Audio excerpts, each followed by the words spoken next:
Hello बच्चों, चलिए प्रश्न को पढ़ते हैं। डाल्टन के आंशिक दाब के नियम का एक उपयोग लिखिए।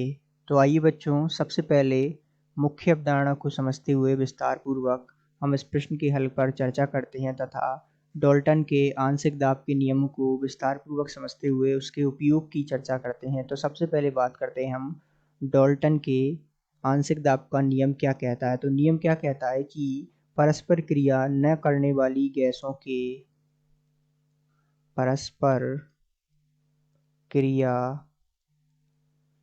न करने वाली गैसों के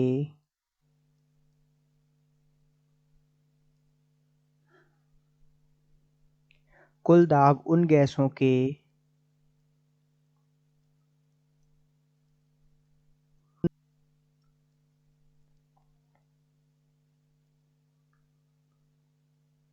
आंशिक दाब के बराबर होता है।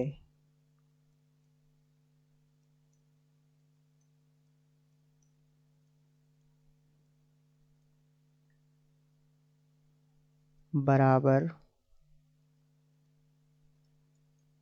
होता है अर्थात इस बात को हम और विस्तार पूर्वक समझ सकते हैं, जैसे कि कुल दाब अर्थात Pn बराबर कुल दाब हो गया P1 plus P2 plus P3 plus dot dot dot Pn। तो ये जो है आंशिक दाब हैं और इनका योग जो है हमें कुल दाब देता है। यदि हम इस बात को और विस्तार पूर्वक उपयोग के रूप में समझें तो डाल्टन का आंशिक दाब का नियम किस प्रकार हम लागू कर सकते हैं और किस प्रकार ये जो है हमारा उपयोगी हो सकता है।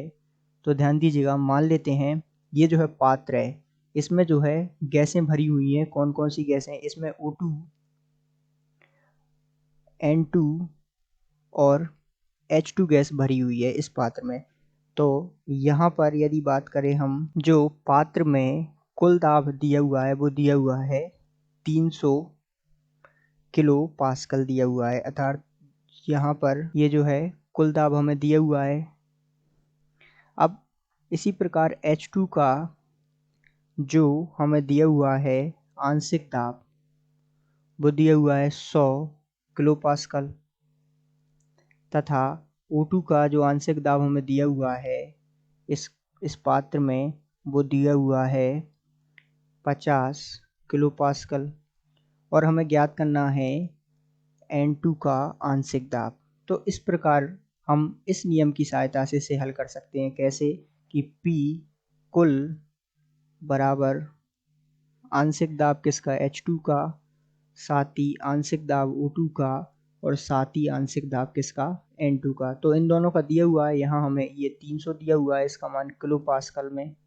इसी प्रकार यहाँ जैसा कि इनके मान दिए हुए हैं, PH2 दिया हुआ है 100 किलो पास्कल, तो इनके मानों को हम यहाँ पे रखेंगे तो 100 किलो पास्कल प्लस O2 का मान हमें दिया हुआ है 50 किलो पास्कल और इसी प्रकार हमें ज्ञात करना है Pn2 ज्ञात करना है। तो यहाँ इसका मान आ जाएगा Pn2 अर्थात N2 का आंशिक दाब हमारे पास आ जाएगा 150 किलो पास्कल। तो इस प्रकार जो है आप इस नियम के प्रयोग से आंशिक दाब का मान ज्ञात कर सकते हैं। तो ये जो है डाल्टन के आंशिक दाब का नियम तथा उसके बारे में उपयोग जो है, इसका उपयोग हमने स्पष्ट रूप से समझा। तो आशा करते हैं आपको समझ आया होगा।